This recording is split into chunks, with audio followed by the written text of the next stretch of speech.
தேவனுடைய நாமத்துக்கு மகிமை உண்டாகட்டும். இந்த நாள்ல நம்ம மறுபடியும் அதே வசனத்தை நம்ம படிக்க போறோம். 1 சாமுவேல் புஸ்தகம் 20வது அதிகாரம் முதல் வசனம். 1 சாமுவேல் 20:1 வாசிக்கிறேன். தாவீது ராமாவுக்கு அடுத்த நயோதிலிருந்து ஓடிப்போய் யோனத்தான் முன்பாக வந்து, உம்முடைய தகப்பன் என் பிராணனை வாங்க தேடுகிறாரே, நான் என்ன செய்ய? நான் செய்தது என்ன? என் அக்கிரமம் என்ன? நான் அவருக்கு செய்த துரோகம் என்ன என்றான். சரி, நேத்து படிச்சோம். இந்த சம்பவத்துக்கு முன்பாக சவுல் தீர்க்கதரிசனம் சொன்னா அப்படின்னு சொல்லி நம்ம படிச்சோம்.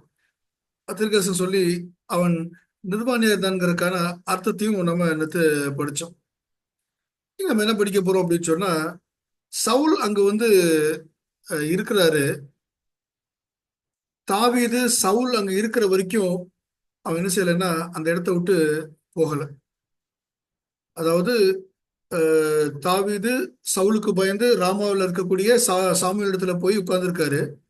அந்த சாமுவேல் இடத்துல இருக்கும்போது சவுல் ஆட்களை அனுப்பி அவனை பிடிக்கிறதுக்கு ட்ரை பண்றாரு. இப்போ சவுல் பிடிக்க ட்ரை பண்ணும்போது இங்க சவுல் பக்கத்துல அஹ், ஒரு தோல்வியை கட்டுறாரு. சவுல் நினைச்சாரு தானே போறேன் அப்படின்னு சொல்லிட்டு அங்க போறாரு. போகும்போது அவரும் அங்க தீர்க்கதரிசனம் சொல்ல ஆரம்பிச்சிடாரு. இந்த கேப் இருக்கு பாத்தீங்களா? சவுல் தீர்க்கதரிசனம் சொல்லி அங்கேயே கிடந்தார். அந்த வசனத்தை பாத்தீங்கன்னா, இரவும் பகலும் அங்கேயே இருந்தான் அப்படின்னு சொல்லி அங்க பாக்குறோம். சாமுவேலுக்கு முன்பாக தீர்க்கதரிசனம் சொல்லிட்டு அங்கேயே இருந்தான் அப்படின்னு சொல்லி, சரிங்களா?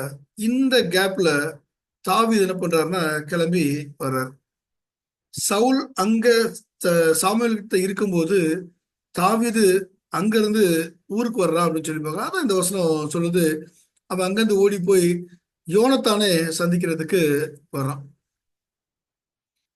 ஓ, நம்ம தெரிஞ்சுக்க வேண்டிய ஒரு பெரிய விஷயம் என்ன அப்படின்னா, நம்மளுக்கு எப்பெல்லாம் பெரிய பெரிய பிரச்சனைகள் வருது, எப்பெல்லாம் கஷ்டங்கள் வருதுன்னு நம்ம நினைக்கிறோமோ, அப்பெல்லாம் தேவன் ஒரு வழியை அங்க வச்சிருக்கிறார். இந்த சவுல் தான் ஊருக்குள்ள வர முடியாத அளவுக்கு அங்க இருந்தான். இந்த சவுல் இவனை தேடி இங்க வர்றான். அந்த இடத்துல அவன் தீர்க்கதரிசனம் சொல்லி அங்க படுத்து கிடக்குறான். அப்போ ஒரு வழி கிடைக்குது. தாவீது அந்த ஊருக்குள்ள போயிட்டு வர்றாரு. அந்த ஒரு டிலே, இந்த சவுல் தீர்க்கதரிசனம் சொல்லி அவர் எந்திரிச்சு வீட்டுக்கு போறதுக்குள்ள இவன் என்ன செய்யறான்னா ஊருக்கு போய் ஜோனத்தான பார்த்துட்டு வந்துடுறாரு அப்படின்னு சொல்லி பார்க்குறோம். ஓ, கடவுள் ஒவ்வொரு சுச்சுவேஷன்லையும் நமக்கு தேவையான ஒரு விஷயத்த வச்சிருக்காரு, ஒரு வழியை வச்சிருக்காரு, ஒரு தப்பிச்சு கொள்வதற்கான போக்க அங்க என்ன செய்யறாருன்னா வைக்கிறாரு அப்படின்னு சொல்லி பார்க்குறோம். சரி, இந்த மாதிரி தப்பிச்சு கொள்ள போக்க வைக்கும்போது நீங்க எங்க போவீங்க? யாரை தேடி போவீங்க? இதே சுச்சுவேஷன்ல தாவீதுடைய சுச்சுவேஷன்ல நீங்க இருக்கிறீங்கன்னு வச்சுக்கோங்க. யாரை தேடி போவீங்க? பெற்றோரையா? இல்ல மனைவியா? இல்ல குடும்ப அங்கத்தினர்களையா? இல்ல கூட படிச்சவங்களையா? இல்ல நண்பர்களையா? யாரை தேடி போவோம்? நல்ல நேரம் பெற்றோரை தேடி போனா இந்த மாதிரி சுச்சுவேஷன்ல பெற்றோர்களை பாதுகாக்க முடியுமான்னா கஷ்டம். இப்ப எங்க தான் போறது? ஒருவேளை தாவீது சுச்சுவேஷன்ல பாத்தீங்கன்னா ஒரு போலீஸ் ஸ்டேஷன்ல போய் அடைக்கலம் கொடுத்துடலாம் அப்படின்னா, தேடிட்டு இருக்கதே போலீஸ் தானே, கவர்மெண்ட் தானே தேடிட்டு இருக்குது. எப்படி போய் தேடி அடைக்கலம் போவீங்க? ஆனா இங்க தாவீது நம்மளுக்கு ஒரு க்ளூ கொடுத்துட்டு போறாரு, யாரை தேடி போறோம் அப்படின்னு சொல்லி. அந்த வசனம் யாரை தேடி போறதாக சொல்லுது?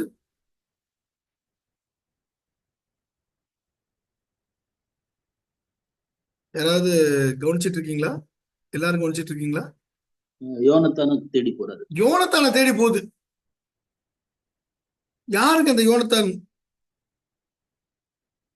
இந்த யோனத்தான் தனக்காக தன் ட்ரெஸ்ஸை கொடுத்தவர், அவனுக்காக தன்னுடைய ஆயுதங்களை கொடுத்தவர், பட்டயத்தை கொடுத்தவர், வில்ல கொடுத்தவர். இன்னும் சொல்லணும் அப்படின்னா, நீ ராஜாவாரு, நான் உனக்கு பின்னாடி இருப்பேன், உனக்கு அடுத்த பொசிஷன்ல இருப்பேன். தன்னுடைய அஹ், அப்பாவுடைய த்ரோன், அப்பாவுடைய அந்த ராஜ்யபாரத்தை அவனுக்கு விட்டு கொடுக்குறான். அப்பாட்ட இருந்து எல்லா சீக்ரெட்ஸையும் இங்க வந்து சொல்லி கொடுக்குறவன், இவனை எப்பவுமே பாதுகாக்கிறதுக்கும், இவனை காப்பாத்துறதுக்கும் முயற்சி பண்ற ஒரு ஆளு. அவன் யார் அப்படின்னா ராஜாவுடைய மகன். இவனை காப்பாத்துறதுக்கு, ராஜாவுக்கு எதிர்த்து இவனை காப்பாத்துறதுக்கு ராஜாவை மட்டும்தான் முடியும். ஒரு ராஜாவுடைய மகன் அவனை காப்பாத்துறான். இப்போ ஒரு ராஜாவுடைய மகன் தான் இவன் நினைச்ச முடியும்னா காப்பாற்ற முடியும் அப்படின்னு அவனுக்கு தெரியுது. அவன் ஒரு யுத்தத்துல பெரிய வல்லவனான ஒரு ஆளு. ஒரே ஆளா தனியா போய் ஒரு பெரிய சேனையை முறியடிச்சுட்டு வர்ற ஆளு இவனைத்தான். இவனை காப்பாத்துறதுக்கு அவன் தான் சரியான ஆளு. அது மட்டும் இல்ல, அவங்க அப்பா என்ன பிளான் போட்டிருக்காருன்னு சொல்லி அவனுக்கு தான் தெரியும். அப்போ அந்த பிளானை சொல்லி இந்த மாதிரி உன்னை கொலை செய்யறதுக்கு முயற்சி பண்ற, நீ காப்பாத்திக்கோன்னு சொல்றதுக்கு யார் மட்டும் தான் முடியும் அப்படின்னா அந்த யோனத்தால மட்டும்தான் முடியும். அதனால தான் இவன் யோனத்தானை தேடி அங்க போறான் அப்படின்னு சொல்லி பார்க்குறோம். ஆனா ஒய்ஃபை தேடி போனானா நம்ம மறந்துட்டோம். ஒய்ஃபு யார் தான்? ராஜகுமாரதி. ஒய்ஃபை தேடி அங்க போகல. கிடைச்ச கொஞ்ச நேரம் தான். அந்த கொஞ்ச நேரம் கேப்ல ஒய்ஃபை தேடி போகல, வேற யோனத்தானை தேடி போறான். இந்த ஒய்ஃபும் அவனை ஒரு ஜன்னல் வழியா இறக்கி விட்டு காப்பாத்தினவங்க தான். தனக்கு தெரிஞ்ச ரகசியங்களை சொல்லிக் கொடுக்குற ஆள் தான்.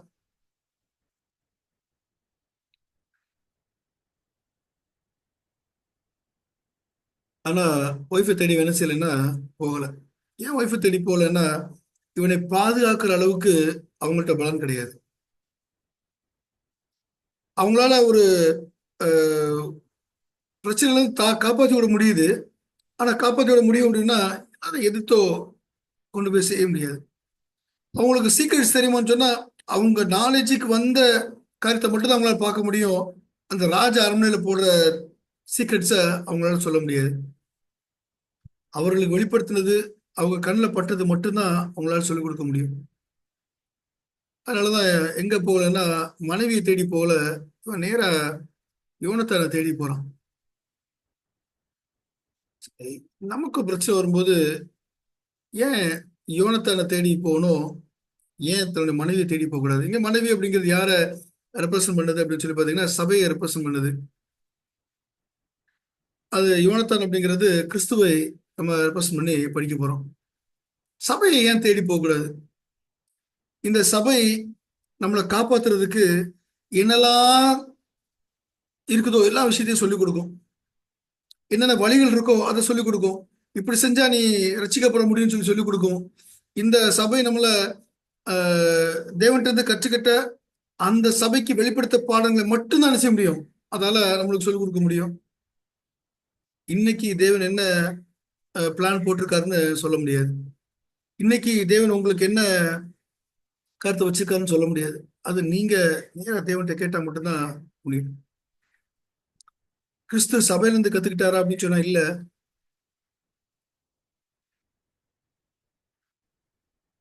பிதாட்டு வந்து நேரடியா கத்துக்கிறார். ஆண்டவர் நான் இன்னைக்கு என்ன செய்யணும், நான் இன்னைக்கு யாரை பார்க்கணும் அப்படின்னு சொல்லி கத்துக்கிறாரு. சபை நமக்கு ஒரு சில காரியங்களை மாத்திரம் சொல்லிக் கொடுக்க முடியும். இந்த சபையை நம்மளை பாதுகாக்க முடியுமான்னா பாதுகாக்க முடியாது.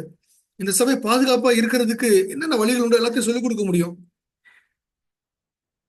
அந்த வார்த்தைகளை சொல்லிக் கொடுக்க முடியும். எதுல நம்ம விழுந்து போவோம், எதுல விழுந்து போக மாட்டோம்னு சொல்லி சொல்லிக் கொடுக்க முடியும். ஆனா இந்த சபையை நம்மள பாதுகாக்க முடியாது.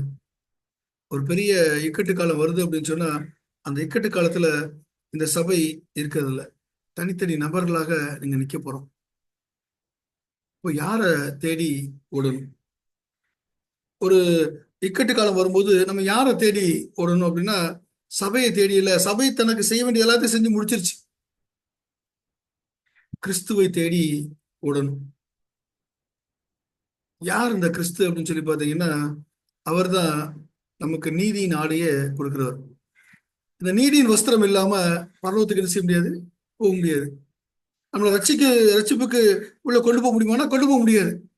அப்ப நீதியின் ஆடைய கொடுக்கக்கூடிய கிறிஸ்துவை நோக்கி நம்ம போகணும்.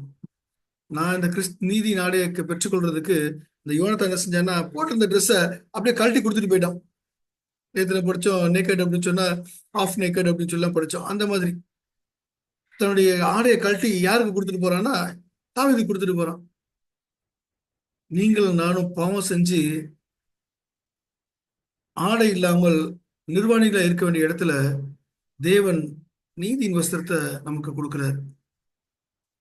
இந்த நீதியின் வஸ்திரத்தை நமக்கு கொடுக்கிறதுக்காக அவர் ஆடை இல்லாம அந்த சிலுவையில தொங்கினார். அவர் நமக்காக நிர்வாணியாக மாறினார். அவரால் மாத்திரம்தான் நமக்கு ரட்சிப்பின் ஆடைய கொடுக்க முடியும். நான் எடுக்க வேண்டிய இடத்த அவர் எடுத்துக்கிட்டாரு. எனக்கு ஜீவனை கொடுக்கறதுக்காக அவர் ஜீவனை கொடுக்கிறாரு. பாவியா இருக்கிற நான் தான் என்ன செஞ்சிருக்கணும்னா அந்த சிலுவையில தொங்கி செத்து போயிருக்கணும்.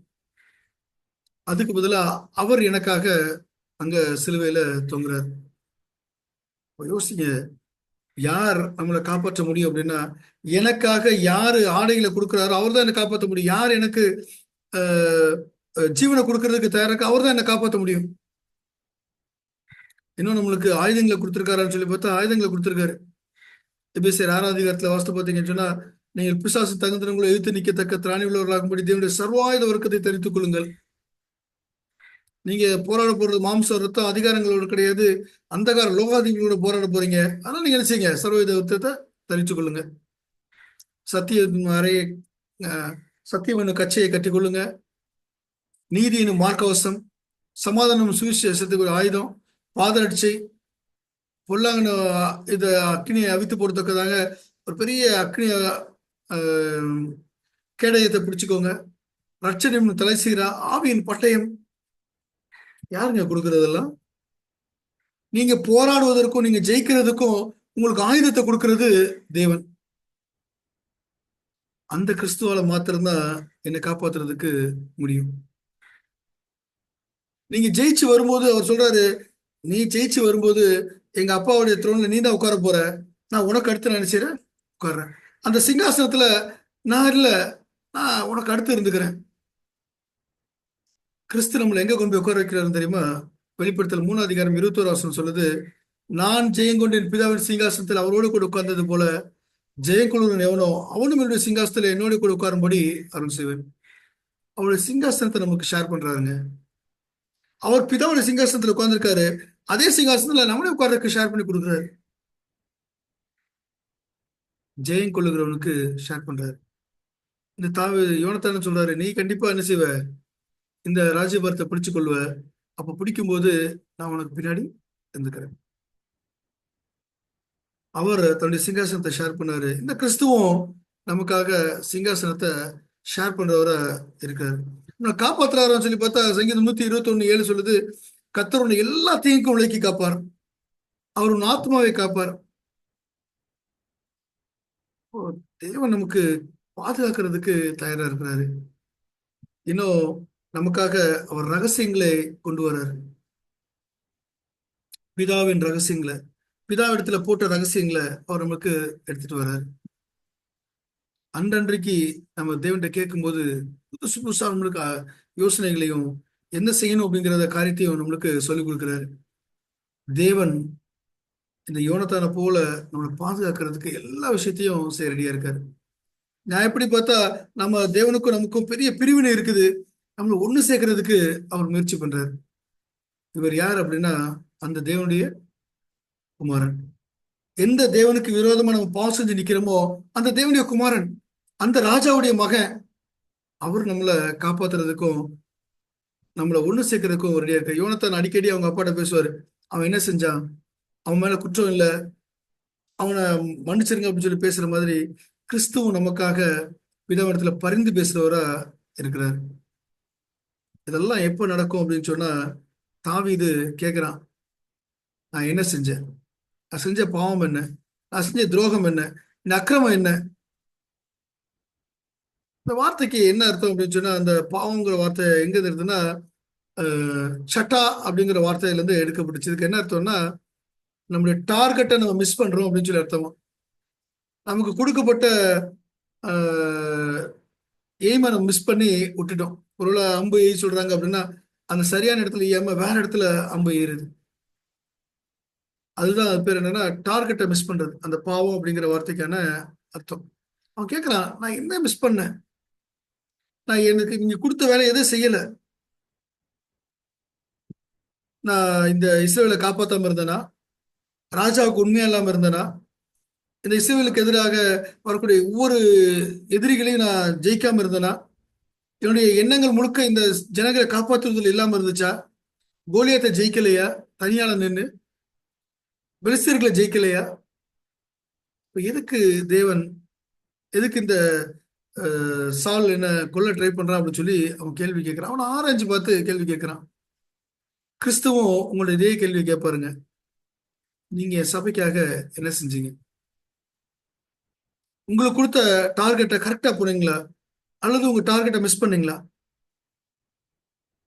இந்த சபைக்கு என்ன பண்ணீங்க? இந்த சபையை காப்பாற்றுறதுக்கு என்ன பண்ணீங்க? சபை மக்களை காப்பாற்றுறதுக்கு என்ன பண்ணீங்க?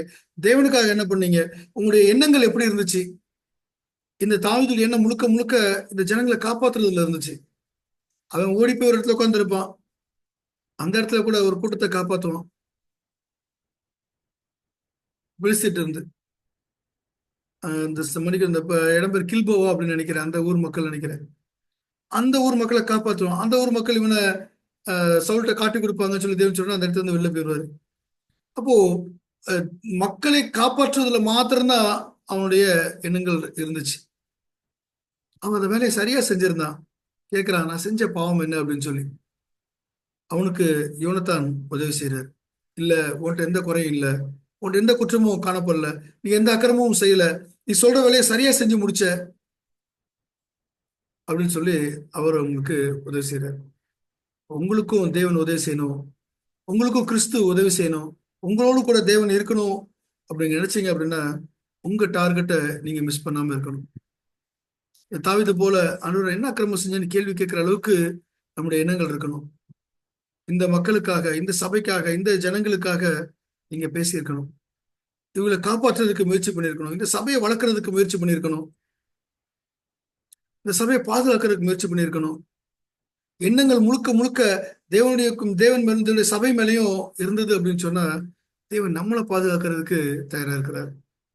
தேவன் நம்மளை பாதுகாத்து ஒவ்வொரு நாள் நம்மளை வழிநடத்த போறார். அப்படிப்பட்ட வழிநடத்தல தேவன் உங்களுக்கு எனக்கும் தந்து வழிநடத்துவாராக. ஆமென்.